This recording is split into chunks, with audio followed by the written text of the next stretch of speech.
So I want to expand on my usual um, obsession, which is how we create the experience of mind, body, and the physical world as as an expression of fundamental awareness or consciousness. So what I've been proposing all along, and I'm going to expand on that a little bit, is that which we call the mind, intellect, ego, physical body, and the perceived world are entangled qualia fluctuations in consciousness corresponding to vrittis, fluctuations of consciousness as elaborated in the Vedic and yogic tradition. So let's explore this perspective in detail. Okay.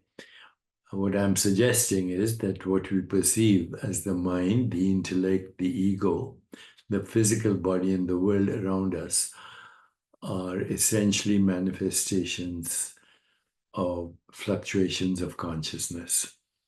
In yogic philosophy, these are understood as vrittis, which are fluctuations or modifications frequently referred to as the mind. These fluctuations are akin to qualia in modern philosophy, which are the subjective experiences of consciousness. So in this framework, the framework I'm offering you, the mind, intellect, and ego are integral components of consciousness. The mind acts as a gateway to the perceived world, processing sensory information and forming perceptions. The intellect is responsible for reasoning and discernment, allowing for decision-making and understanding.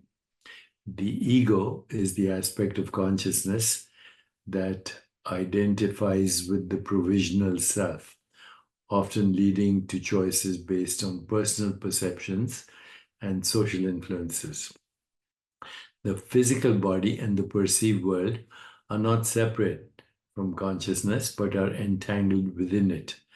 And this view aligns with the concept of non-duality, not panpsychism, which assumes the existence of matter, but the concept of non-duality as in Advaita and Advaita Vedanta and Kashmir Shaivism and some aspects of Buddhism, where consciousness is the ontological primitive of the universe and a fundamental aspect of all entities in the universe.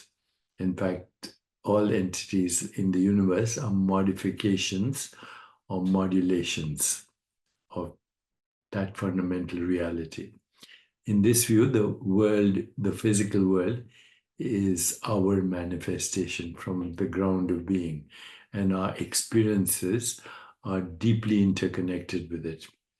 In yogic philosophy, vrittis are the mental fluctuations that obscure our true nature, which is pure consciousness, a field of infinite possibilities, a field of infinite correlation, a field of infinite self-regulation, a field of infinite creativity, a field of never-ending evolution.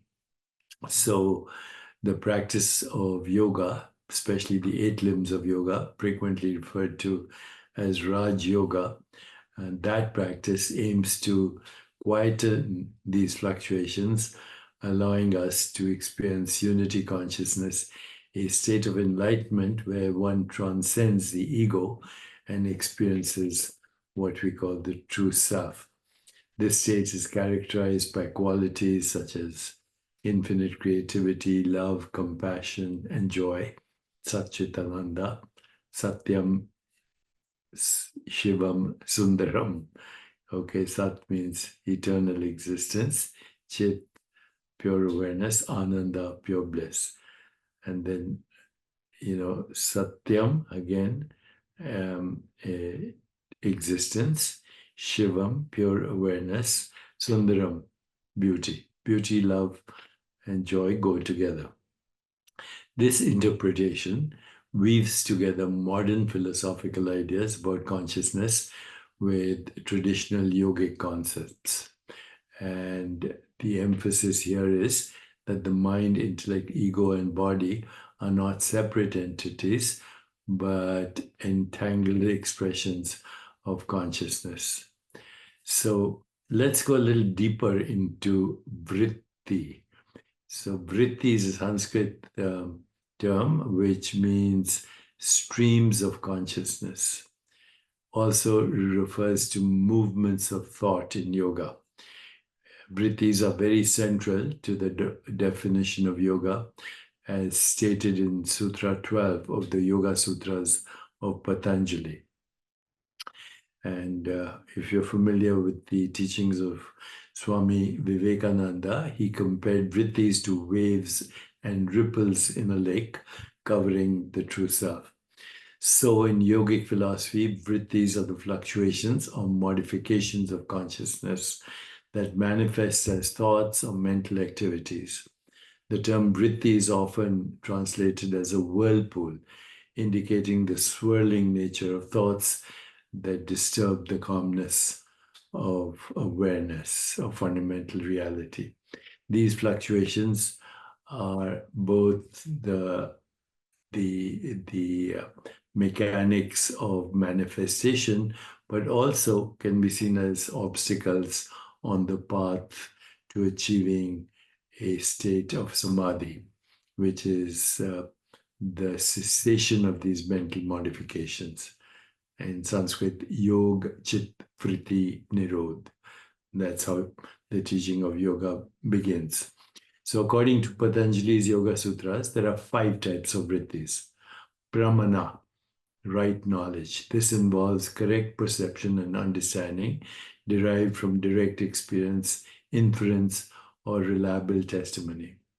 And there's something called viparaya, misconception. This occurs when there is incorrect knowledge or misunderstanding, often due to misinterpretation of sensory fluctuations or sensory inputs. Vikalpa, imagination. These are thoughts that arise from conceptualization without a direct basis in reality, often influenced by language and inner fantasies. Then there's something called nidra, sleep. This refers to the mental state during sleep where the mind is not actively engaged with external stimuli, but still experiences subtle mental activities, even in deep sleep. In dreams, of course, a lot of vrittis. Smriti, this involves the recall of past experiences. Smriti also means memory. And Smriti is related to past experiences and impressions stored in the mind, influencing current thoughts and behaviors. So vrittis are closely linked to consciousness as they represent the various ways in which the mind interacts with and interprets reality. They are seen as the disturbance in the medium of consciousness, affecting how one perceives the world and oneself. In yogic practice, the goal is to quieten these fluctuations through meditation, through what is called focused awareness or concentration, and other techniques, mindful awareness of the subtle body, mindful awareness of the physical body, interoceptive awareness, reflective self-inquiry, introspection. All these techniques allow us to experience a deeper, more stable state of consciousness. When we reduce the influence of vrittis, we can achieve a state of mental clarity and peace, ultimately leading to the realization of our true self, or Purusha, which is unchanging, eternal being, Atman, one with Brahman. This process involves distinguishing between afflicted with vrittis, which perpetuate suffering, and non-afflicted vrittis, which lead to liberation and enlightenment. So those vrittis that we call empathy, compassion, joy, equanimity, lead to freedom from suffering. Vrittis that come from the deluded separate mind lead to trauma or traumatic behavior, lead to anger, hostility, guilt, shame, depression, etc. So I have explored all this in my recent book, which is Living in the Light, which is Yoga for Self-Realization, along with Sarah Finger, my co-author. I've also explored this in the 7 Spiritual Laws of Yoga, and I continue to explore it with you in these videos. And just want to remind you that Digital Dharma is a user's guide to how to live the best life possible, but also along with this book, you can engage with me or my digital twin by going to digitaldeepak.ai. So I hope this information is helpful to you, because ultimately this is meant to go beyond the 5 causes of suffering, existential suffering, not knowing the true nature of reality. Number 1, clinging and grasping at these qualia or vrittis, recoiling from these qualia or vrittis, identifying with an imaginary self called the ego, and the fear of death. All this can be tackled and lead to the road to freedom. And the means is the 8 limbs of yoga, as I explained in Living in the Light. And also, I have written a book called The 7 Spiritual Laws of Yoga, which goes into how all those laws, in the law of pure potentiality, the law of giving and receiving, the law of karma, the law of least effort, the law of intention and desire, the law of detachment, and the law of dharma, how they're all connected and how they help us go beyond the deluded, separate, fragmented, anxious, depressed mind, which seems to be the norm these days, causing immense conflict in the world, in personal relationships, in social interactions, amongst communities, between religions, and even between nations. We need a critical mass of awakening if we want to upgrade the illusion and achieve a more peaceful, just, sustainable, healthier, and joyful world. Once again, thank you for indulging me, and have a wonderful day.